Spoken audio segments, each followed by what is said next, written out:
Guten Nachmittag nach Österreich. Mein Name ist Josef Treml, ich bin der österreichische Wirtschaftsdelegierte hier in Dublin. Ich werde jetzt auf Englisch weitersprechen, da unser Gast hier, der Fergal Keenan, kein Englisch kann und wir die nächsten 45 Minuten hier auf Englisch das Webinar abhalten werden. So welcome everybody. Welcome to our webinar on logistics to Ireland. Today, many things happened on the Brexit front. I'm happy to welcome here Fergal Keenan of Cargopartner. We talked the last couple of months, like many times, regarding Brexit and logistics implications on Austrian companies exporting to Ireland. And so we decided already in July to do a webinar, and he was so kind and offered his help here. Yeah. Deal or no deal? This morning, Fergal just told me he jumped on the car this morning, and getting on the car, he heard there was a deal. And then when he arrived here, I said, okay, the European Union just tweeted the treaty, which was, or the recommendation of Tusk to the Council, which I put here on the slide. And Boris Johnson also tweeted at 10:35 in the morning that there was a deal. Well, there is certainly now the probability that there will be a deal is much higher. I listened then just before it finished the press conference of Michel Barnier, and he said the transition period would end in the end of 2020. So the European Union and the UK will have, if this deal passes the UK Parliament, and the Northern Ireland DUP already said this morning that they won't accept this deal. So it depends all a bit on if Boris Johnson get the numbers. Then the negotiations start again on a proper trade deal. And I mean, the trade deal with Mercosur, it took about 10 years to finish. And so we'll see if the UK and Europe will manage to get in 1 year plus a proper trade deal on the hand. Our agenda for today, I will tell you a little bit, 5 minutes, about the economic outlook in Ireland, and then Fergal will take over and talk about his insights on Brexit and his insights, what's going to happen. What he doesn't obviously know what's going to happen, but so he will tell you, as far to his best knowledge, how far preparations are gone and what might be the best solutions to bring goods to Ireland and also partly to the UK. So the economic in Ireland, the latest data came out yesterday by the Central Bank of Ireland. If there's no deal, the economic growth would go down in Ireland by an average of, let's say, 4%. So next year there will only be an increase of 0.8%, in 2021 a plus of 1.9%. And if there's a deal, and it seems all as if there's going to be a deal, the Chinese growth, as I call it, in Ireland will continue with this year 5%, 2020 4.3%, and the year after 3.9%. Last year the Irish economy grew 8%. So you see there's a lot of potential in Ireland.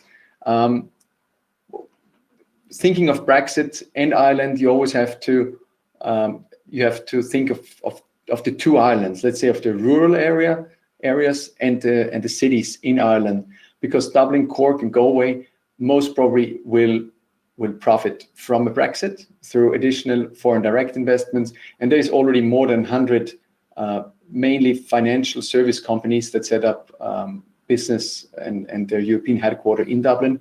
And the rural areas of Ireland which are very strong in the agro-industrial sector, in tourism, and these are the two sectors which will mostly be affected by Brexit.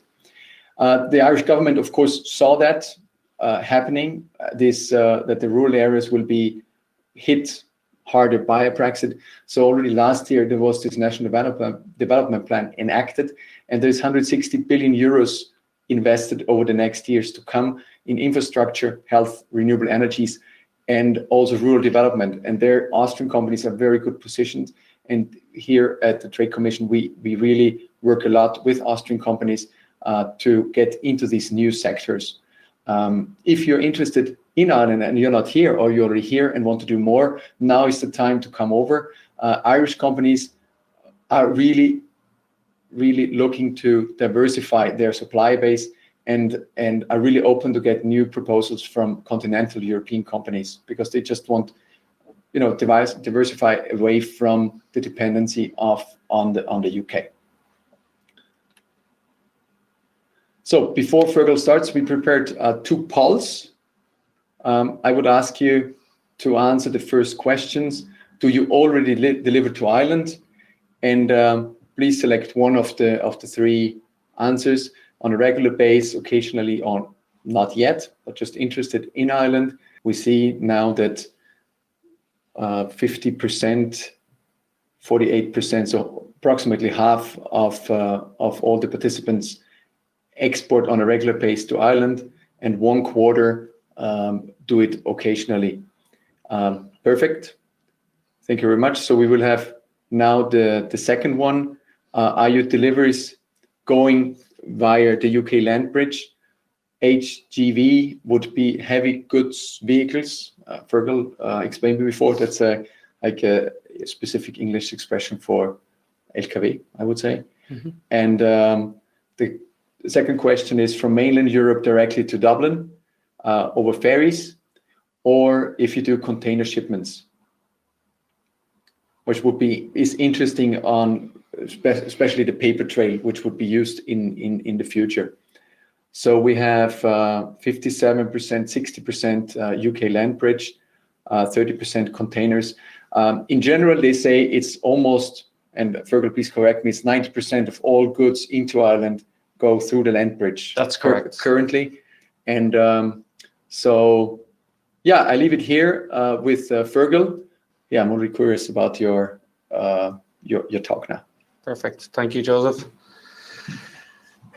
Good morning, everyone. Short introduction about myself. My name is Fergal Keenan. I'm working for Cargopartner for a total of 18 years now, starting in the United States. Worked also additionally in the Austrian headquarter, and since about 18 months, we have our operational office here in Dublin, where, of course, we are also facing the Brexit challenges. So what I've done is to put together more a point-driven presentation regarding where we are, the scenarios, not getting into too much detail, but of course, I remain that we keep it open with the questions. And if we can't cover all the questions within the time that we have, then we will, of course, come back to you as quickly as possible with the answers relating to your business. So shortly, the current situation, and as Josef has mentioned, extremely fluid. As we saw this morning, there is additionally a deal, but the deal is neither accepted currently by all the parties nor ratified by the European Parliament. So we still believe that the UK faces a potential of a no deal, or what we call a hard exit, on October 31st.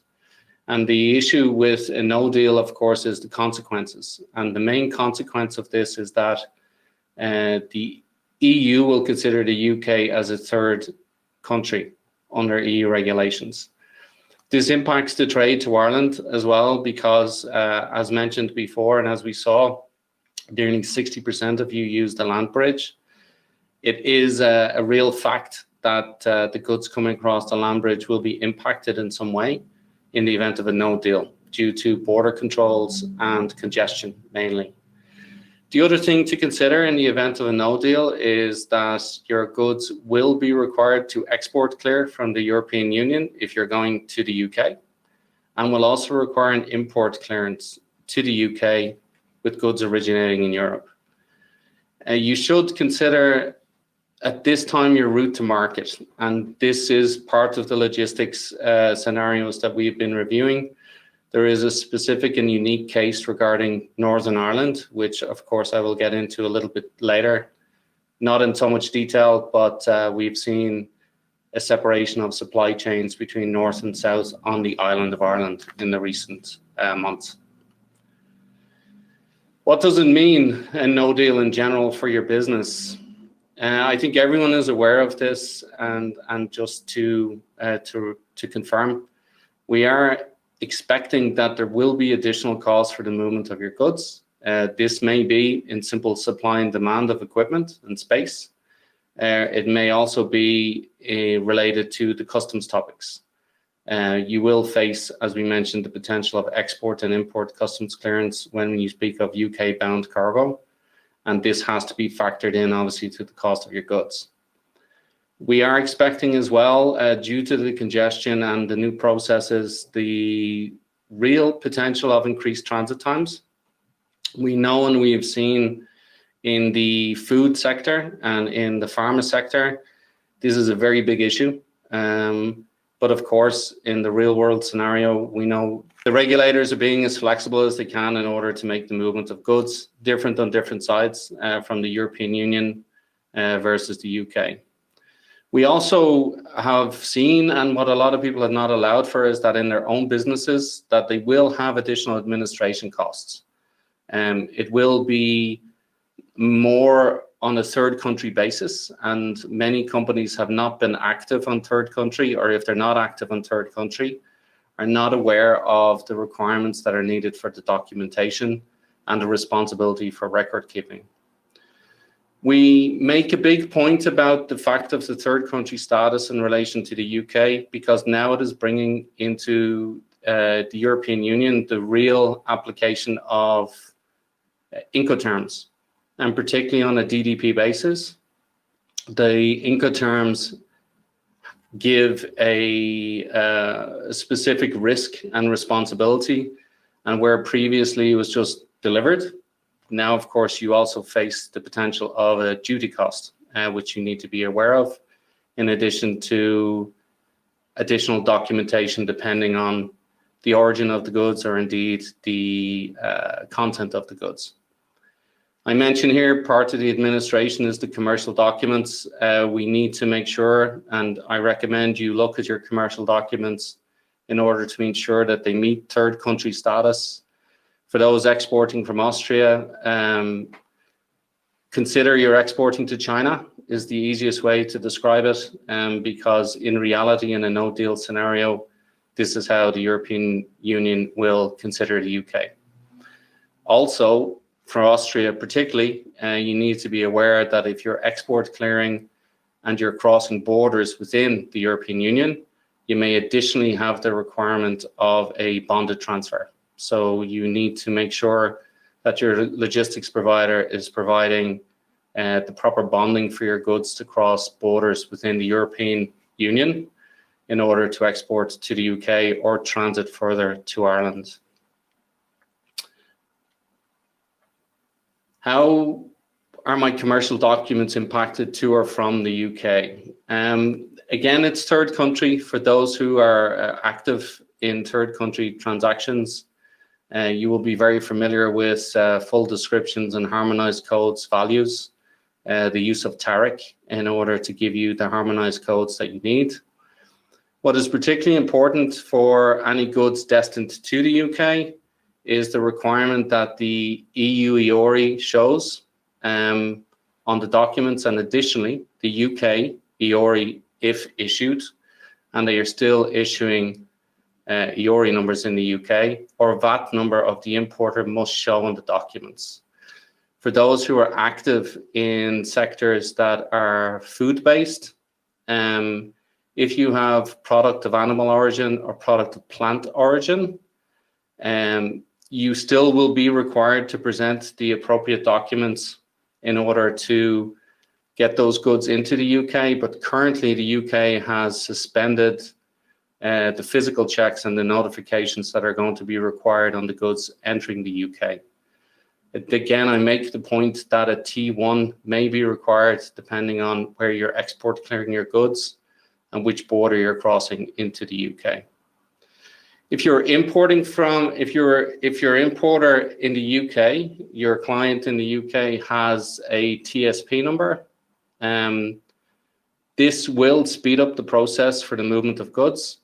It's transitional systems process number that is issued by organization and is recommended to reflect on your CMR as your transport document and additionally on your commercial documents if possible. This will allow for any physical inspection at the border to be able to see clearly that a TSP is in place, and it delays the customs process in the UK, allowing for the free movement of goods to the destination, and an obligation for a later clearance at the end of the next business day. If you're importing from the UK, again, you must have the commercial documents that requires if you're importing from a third country. And again, you need to be aware of the product of animal origin and the product of plant origin.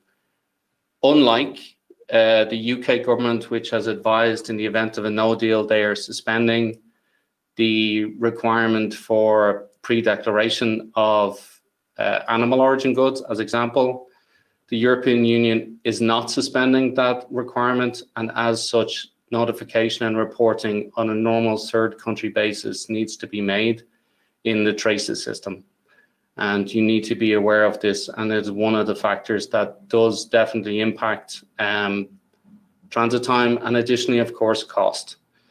What needs to be clear on the requirement for pre-declaration or pre-notification is that either you as an importer, if you're importing from the UK, or your customs broker are the parties that must do the declaration. The haulier will not do it, your shipper cannot do it, and in the event of a no deal, it is a potential that the European Union will simply not allow UK companies to submit declarations for shipments that are outside as a third country. Now we get on to the Irish part. Of course, as we mentioned, the land bridge and logistics solution is a big quandary for companies in Ireland. As we mentioned, with the 60% of companies on this webinar going via the UK on the land bridge solution, a T2 customs transit document will be required for your consignment transiting the UK. There is no indication that there will be inspections on products of animal origin or products of plant origin that come from the European Union via the UK. And it is recommended strongly that you also have a commercial document package that is coming with the driver if it is accompanied, or attached to the goods if unaccompanied via the land bridge, because there will be ferry crossings where there may be accompanied and unaccompanied even via land bridge.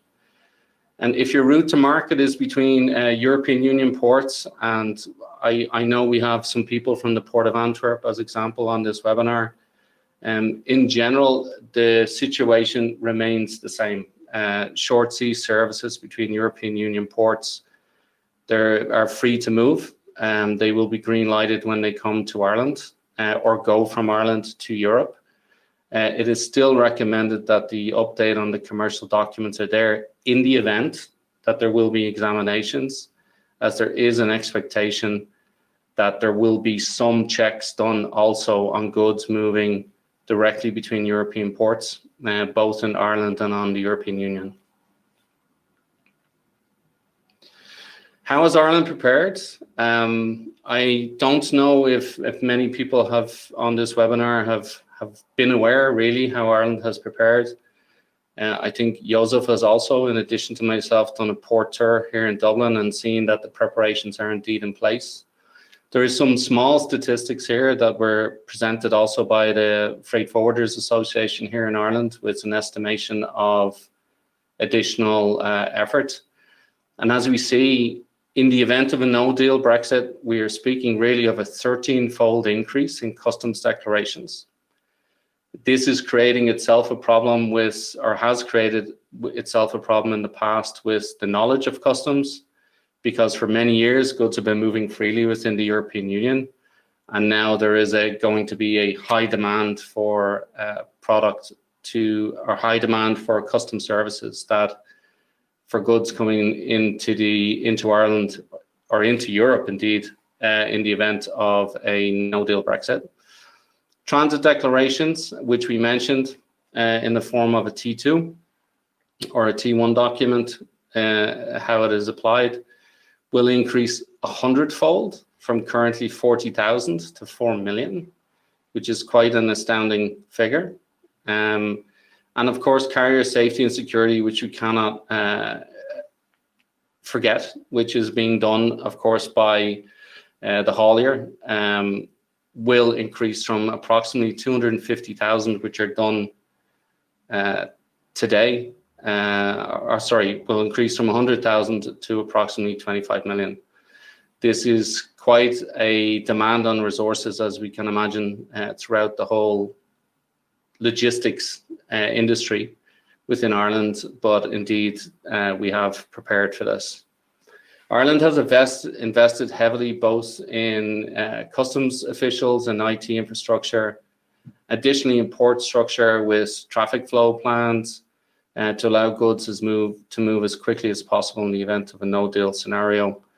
They have also prepared the channels of routing of goods when they come off, and they've been very clear with revenue on the responsibility of each party in respects to declarant, carrier, ferry operator, as example, coming into. So it is a process that is quite well defined. This is the big issue at the moment. If you may see at the bottom of the presentation, the border control process between Northern Ireland and the Republic of Ireland remains unclear at this time. Many transactions still flow via the port of Carnryan through into Larne or Belfast, and then come down to the south. This is not clear how this process will work in the future, and is part of the discussions currently ongoing in the European Union. What is clear, as example, with product of animal origin that may come out of the UK to Ireland, or as an example, must clear only in the port of Dublin or possibly in the port of Rosslare, because this is where the regulatory body is and where they are prepared for the clearance. It is not defined on a cross-border basis at the moment. What else to think of? We've encountered in the last weeks a lot of companies that are based on the continent in Austria and other countries who have been using, for all sense of a word, the UK as a central distribution center for the UK and Ireland together. What you need to be aware of is, if you, in the event of a no deal, your goods in the UK will be considered by European Union authorities and revenue in Ireland, if you're delivering into Ireland from the UK, as UK origin effective basically November 1st.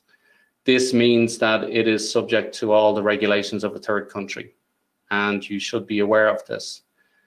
We also have had indications that the UK will, in the event of a no deal, be known as GB, Great Britain, instead, and we believe this is because of Great Britain and Northern Ireland, which will happen, and that the packaging requirements for anything that's in the UK will change, and you need to be aware of that regarding the marking of anything of origin in the UK. We are aware that there is a big change currently in company structures, and there is taxation topics. We have found that because of the free movement of goods, if you're active in the UK or using the UK as a distribution center for Ireland, being based in the European continent, you are able to do this freely as one entity, maybe based in Austria. In the future, that will not be possible, because you will need a UK entity to act as the exporter, and you can then act as the importer again for your goods. So company structures and structures in the UK need to be reviewed, I would say, quite closely if there is a no deal. If you're importing from the UK to the European Union, again, free movement of goods, free movement of standards. One of the things, in addition to the product of animal origin and the product of plant origin topics that is a bit of a stickler, is that the European Union is going to push down on the standard of pallets, that it must be ISPS standard or ISPM 15 standard due to the third country rules. We are aware that many distribution centers in the UK maybe don't have the pallet stock that's needed, but it is something that is the responsibility of the shipper and the importer to make sure the goods come in on the correct packaging. This is what happens next if there is a deal. Of course, this morning we saw that there is a deal, but the deal is not yet ratified. I made this presentation yesterday because I was away for a few days privately and realized that, of course, in the few short days away, a lot of things could change. So currently, the scenarios are changing, and we do not say this is a finished article, what we have seen this morning, and that no deal preparation should continue. In the event of a deal, as we've seen and Josef has presented, there will be an implementation period till the end of 2020. I had originally marked a 2-year period that would have been expected, but it is expected with this deal to be the end of 2020. We ask in such cases, and as the logistics industry, that you don't wait until the last quarter of 2020 to make any preparations. As we've seen with the current Brexit scenario and the timeline and how time has gone so fast, we've seen that, of course, it's not good to leave it till the last minute. The main obstacle remains, I would say, the border topic and the customs control topic between Northern Ireland and the Republic of Ireland. In addition, of course, the international treaties and specifically the Good Friday Agreement to make sure that the peace process is respected and the provisional agreements that were given are honoured. And we believe this, if anything, will still be a stumbling block. And from my side, that is it. I see we don't have any questions as I went through the process. Okay, I'm back in, so I will moderate a little bit the questions. So if there's anything, please go ahead. Let me start with the first question. Could you estimate the increase in costs for an average, I don't know, for an average container, for example? Yes. Or for an average truck coming from Austria to Ireland due to this additional costs occurred, documentation, etc.? If we speak in practical terms on an export clearance and an import clearance on both sides, we are saying that people should estimate approximately €100 in total cost per consignment. The British International Freight Forwarders Association has given a guidance on customs clearance costs, which relates between £35 and £38 is the way it's being applied. And depending on your export requirements and the customs clearance costs in Europe are very different in different countries. We're saying if you allow an estimated total cost of €100 for export plus import, excluding any extreme additional line items that may be listed, excluding any additional reporting on a very basic customs entry, that would be approximately the cost. Oh, okay. And was there an increase in cost for ferry shipments, or was the price stable? So far, the supply and demand of ferry costs have, to my knowledge, remained quite stable. Okay. We have seen a lot of preparation in respects to building up of inventories. Space is tight, but we've also seen particularly the addition, as example, of the ferry services that are coming in now from via CLDN to Dublin. We have to remember we have now some of the world's biggest ferry vessels that are calling directly between the continent and Ireland. And we also have to be aware that, of course, those services beyond the part of supply and demand, which may lead to increased costs, don't have additional customs costs. Okay. So if you're servicing directly from the continent into Dublin, it remains. Just pay attention to your commercial documents in a little more detail in the event that customs does want to inspect on either side. And those costs have pretty much remained steady. But there is a lot of congestion, and congestion will lead to cost, supply and demand. Which leads to the next question. Do you reckon there are any waiting times at the border between UK and Ireland? If so, how long? It will depend on the process. And if we speak of the infrastructure between the UK and Ireland, it's very different. Currently, as example, Holyhead to Dublin is the quickest ferry service.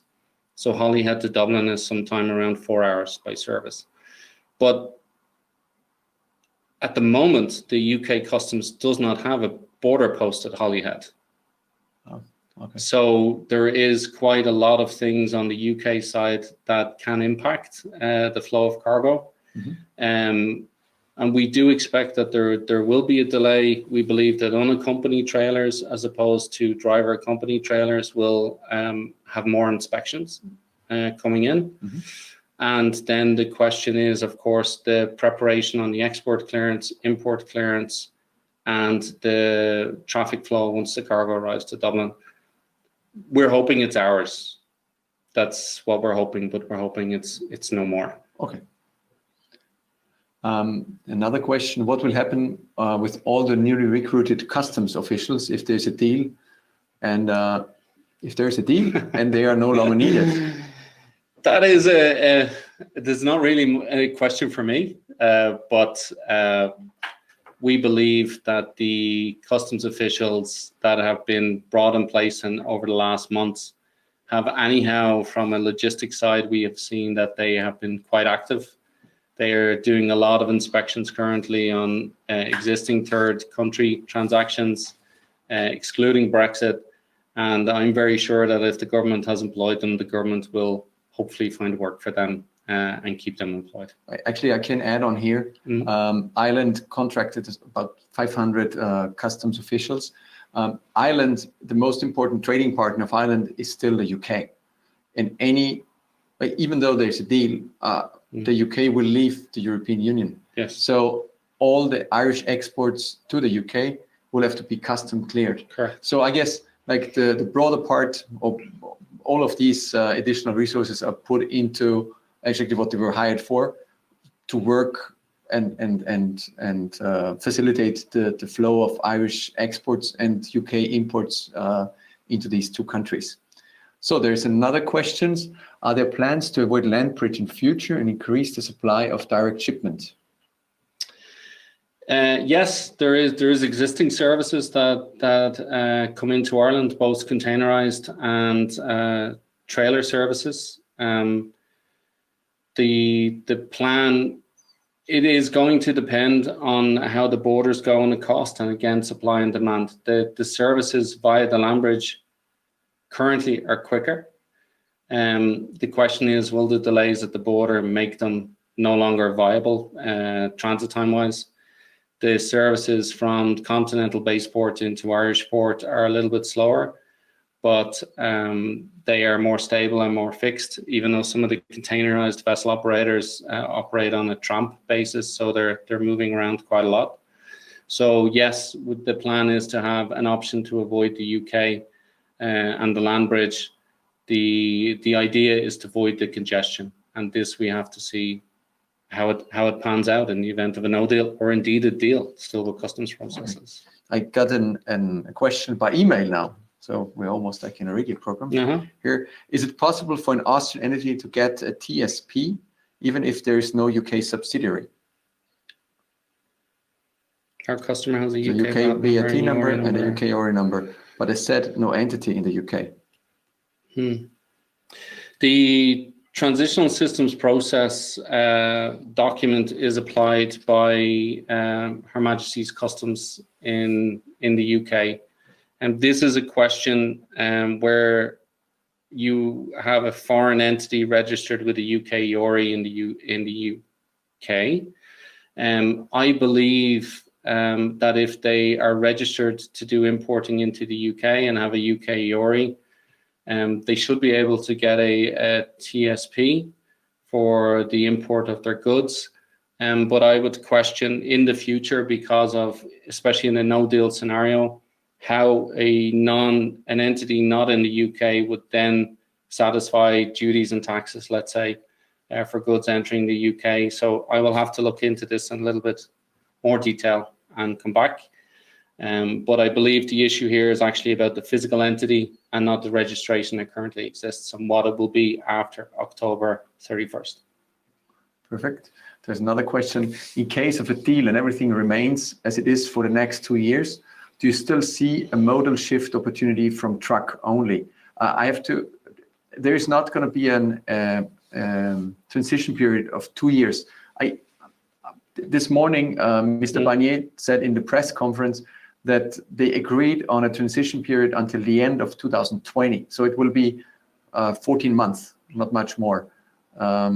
Just to clarify that. What's the rest? We believe that at the moment there is already a shift. We have seen complete redesign of supply chains in respects to no-deal Brexit, because people have to be aware of their route to market and how to get their goods competitively, efficiently, and as on time as possible into the Irish market or from the Irish market to the continent market. So we do believe that there is an opportunity that indeed what I would refer to as short sea services, trailer accompanied, unaccompanied services, with direct service between EU ports, there will be a growth in that sector. There is quite a lot of cargo already moving that way, but I believe that there will be a growth. Okay. According to our information, the TSP is just for a short period of time in place. Do you know how long that will be? Yes, the transitional systems process is put in place by UK Customs, Her Majesty's Customs, in order to facilitate the free movements of goods, principally in the basis of a no-deal Brexit. The rule basically is that if your cargo arrives today on a Thursday, you have until the midnight on the end of the next business day to process an entry. The time period, I understand that they are allowing this type of free movement is defined as 6 months. But of course, they will have to determine whether this process actually works or it doesn't work. They do have a similar process that currently is in place for regular importers from third country for movement of goods, where the responsibility shifts between the brokerage company doing the customs clearance and the importer record in respects to customs compliance in the UK. We have heard and had feedback from different people that this doesn't always work for an importer.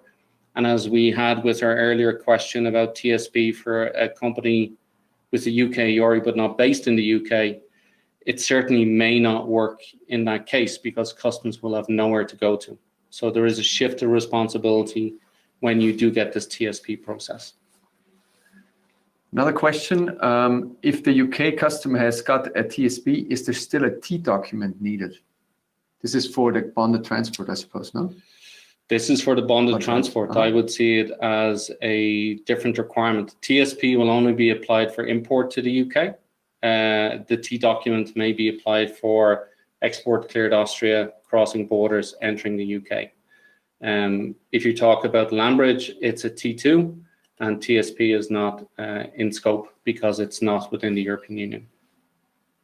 So another question, is customs clearance required for return packaging empties back to the UK, respectively vice versa?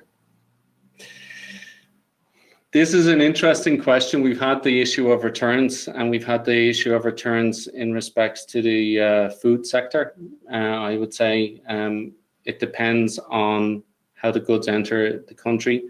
When we speak of my example, which is the live example I have, which is the food sector, once it's imported, it's in the jurisdiction, it has to be re-exported. That's the way it has to work. I don't believe that there will be a free movement of goods in the event of a no deal, unless that particular component is itself bonded or possibly under, let's call it a carnet for better word, that it's temporarily imported for export. And it depends on the value. It's going to depend on the duty. It may only be that it is an administrative cost of making a declaration. what I remember was that sometimes if you want to return, or if there's a possibility that you return the product, that you do only initially like a temporary import. And then once you know that the good stays there, that you finish it. So this could be a potential solution, or it could be, but in this case, I think they're talking about the return of transport materials. Coming in that may be part of the goods. So. Then is the T1 or T2 documents are issued by the freight forwarder, or does it have to be issued by the manufacturer for goods from Ireland via UK to EU and vice versa? Our expectation is that the T documents will be issued by the freight forwarder or the carrier. The freight forwarder, if they are engaging a carrier for you, will make that arrangement. I do not believe that it will be the manufacturer that will actually, or let's say the shipper that will actually have to arrange the T document themselves. Because it is a bonded transfer process, it needs to be open and closed on both ends. So I believe that the forwarder or the carrier will be the one that will arrange that. So there's a non-Ireland specific question. How will imports consoles from overseas routed through the UK destined for Ireland or the continent be affected? Are there workable, affordable solutions other than rerouting to the continent? There are affordable solutions. The UK has also, in my travel there, Her Majesty's Customs are arranging a type of virtual bonding solution. Because this has not been required for many, many years, those of us who are old enough remember that in the past, they came, they inspected, they bonded, they marked your area, it was very clear. They're now looking for a value bond to be placed on a whole location, and you will have to do basically an entry into that bond in the UK and an entry out of the bond from the UK to transit to an EU destination. It is something, I'll be honest, I have not looked into in greater detail, but I do know the question came up about the transit issue, especially on origin, EU origin, going to UK for distribution. How do I deal with it in the UK? Does it clear in the UK? Can it be bonded, and how does it move out? In reality, I believe this is going to be a bonding question of the location where you're transiting the goods. And obviously a very important question on the free trade agreement between the UK and the European Union. For just an example, in the free trade agreement between Mexico and the European Union, there is stipulations that goods can be stored in bonded warehouses in the US for up to half a year before they lose European origin. And something like this most probably will be in this free trade agreement. Exactly.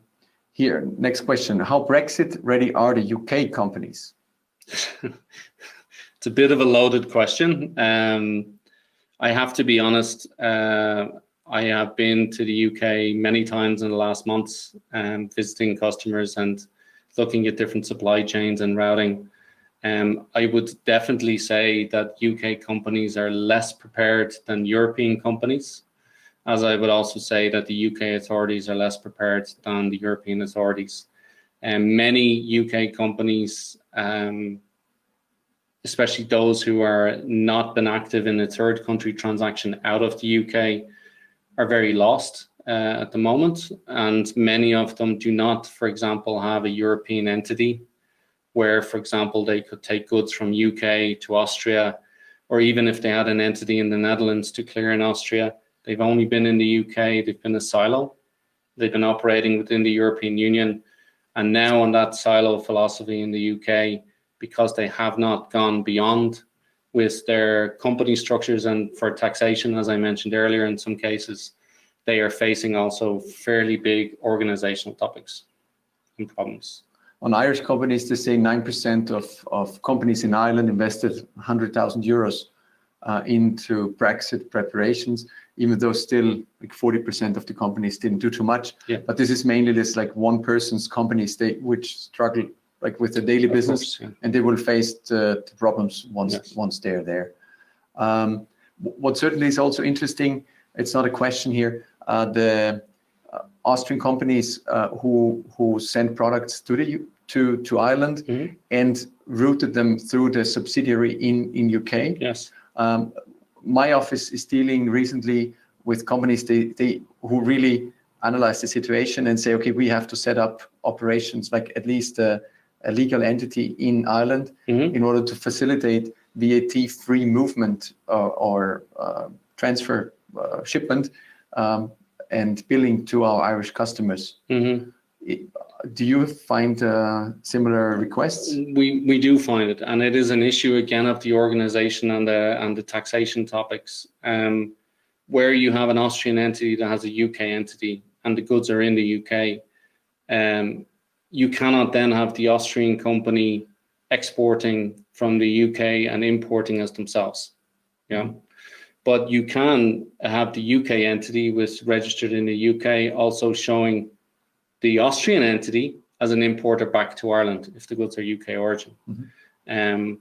The taxation topic is quite complicated. We've also had some issues regarding Swiss companies as well, different types of structures that have been moving already currently within Europe on a pretty free basis based on UK tax law.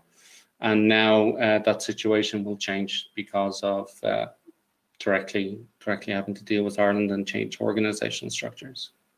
Perfect. There's no more questions coming in. We are right on time. Actually, we took 2 minutes more, but I think that's fine. Thank you, everybody who was listening. Thank you, Fergal, for coming here. Thanks to my colleague Harald, who organized and set up the whole webinar. And if you have any additional questions, please feel free to write us, dublin@wko.at.